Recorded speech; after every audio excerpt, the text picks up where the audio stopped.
একটা সময় দাপিয়ে করেছেন রাজনীতি। আজ তিনি বাটি হাতে দুটো টাকার ভিক্ষা প্রার্থনা করছেন সাধারণ মানুষের কাছে। শুনতে অবাক লাগলেও এটাই সত্যি।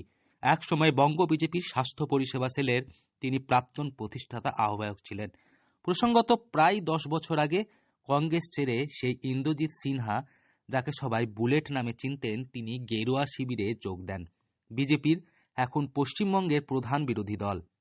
সেই সময় বিপদে আপদে রাজ্যের প্রায় সমস্ত সরকারি হাসপাতালে বিজেপি কর্মীদের সমর্থকদের ভর্তি করিয়ে দেওয়ার কাজ শুরু করেন তিনি।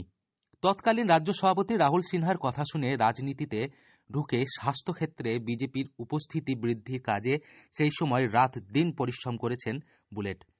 এরপরই দলের রাজ্য সভাপতি হন দিলীপ ঘোষ। তার আমলে স্বাস্থ্য ভবন পর্যন্ত তার নাম পরিচিতি ছড়িয়ে পড়ে। আপনি কি ছিলেন, মানে কি করতেন? আমি এখন মহাশ্মশানে ভিক্ষা করার মতন পরিস্থিতি, ভিক্ষা থেকেও আমি আরও কি করতেন আগে আমি সমাজসেবা ছিলাম। আমার নিজে কর্মদক্ষতার কাজের মধ্যে ছিলাম। একটি বিভিন্ন রাজনীতি এককালে প্রদেশ কংগ্রেসের সম্পাদক ছিলাম প্রদীপ ভট্টাচার্যের আমলে।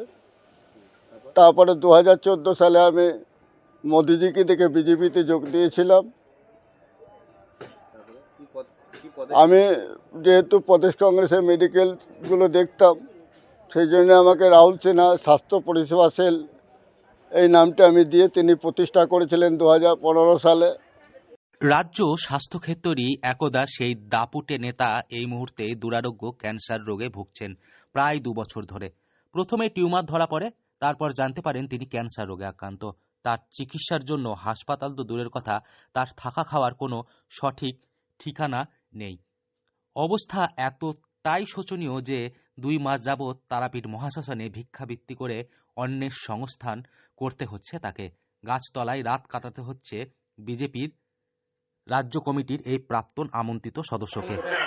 এখন আমি মায়ের শ্মশানে কি করব, আমি এখানে যখন নিঃস্ব অসহায়ভাবে আমি কয়েকদিন ভিক্ষা করছিলাম, এখন সে ভিক্ষা করার মতো নেই আমার অবস্থা। আমি এখানে ভিক্ষা করতে যাচ্ছি আর কোনো কারণে সহযোগিতা পাইনি। বাংলার কিছু ভাই আমাকে সহযোগিতা করেছে ক্যান্সার ধরার পর, অনেক সময় ওষুধের পয়সা দিয়েছেন, অনেক ভাই আমাকে করেছেন, অনেক ডাক্তারবাবু আমাকে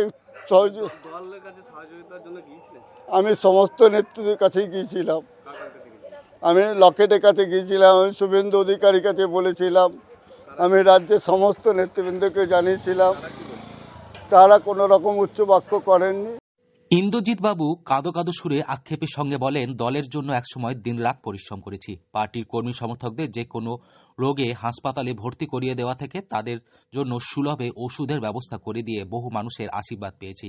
কিন্তু দলেরই কিছু নেতা আমাকে ইচ্ছাকৃতভাবে কলঙ্কিত করার চক্রান্ত করেছিল। পার্টির কর্মসূচির আয়োজন করতে গিয়ে প্রচুর ঋণগ্রস্ত হয়ে পড়েছিলাম। তাই আজ আমার নিজের চিকিৎসা এমনকি ভরণ পোষণের ব্যয় বহনের ক্ষমতা নেই। তাই বাটি হাতে ভিক্ষা করছি এই তারাপীঠ মহাশ্মশানে। আপনি কবে থেকে এবং কিভাবে চিনলেন? আমি এনাকে 2 মাস থেকে চিনলাম। আর এই মানুষটার নাম শুনেছিলাম আমি বহুদিন আগেই, 2013 সালে 14 সালের নাম আমি শুনেছিলাম, কিন্তু তখন অতটা মানুষটাকে আমি চিনতাম না। কিন্তু এই মানুষটা যে ওই মানুষটা সেটা আমি ভেবে পাইনি। যখন এই তারাপীঠ মহাশ্মশানের 2 মাস হলো, যখন উনি এসেছিলো এখানে, তখন ওনার সাথে যখন আমি থাকতে, ও যখন আমার সাথে থাকতে থাকতে যখন আমি ওকে ভালোভাবে যখন জিজ্ঞাসা করলাম, তখন ওর নামটা আমি জানতে পারলাম যে এরম বুলেট এবং ইন্দ্রজিৎ সিনহা। যখন আমি জানতে পারলাম, তখন আমি ওকে বললাম যে দাদা আপনার নাম তো তা বলছে হ্যাঁ দাদা আমি আপনাকে বলিনি, কারণ আমার অসুবিধা ছিল। আমরা ঠিক আছে, আপনার অসুবিধার কোনো কারণ নেই, আপনার কোনো ভয় নেই, কোনো চিন্তা নেই, আমি যখন আছি আপনার পাশে, যখন আমি যখন আছি মানে নেন এ তারাপীঠের লোক আপনার পাশে দাঁড়িয়েছে। বীরভূম থেকে সৌভিক রায় রিপোর্ট, লোকাল 18 বাংলা।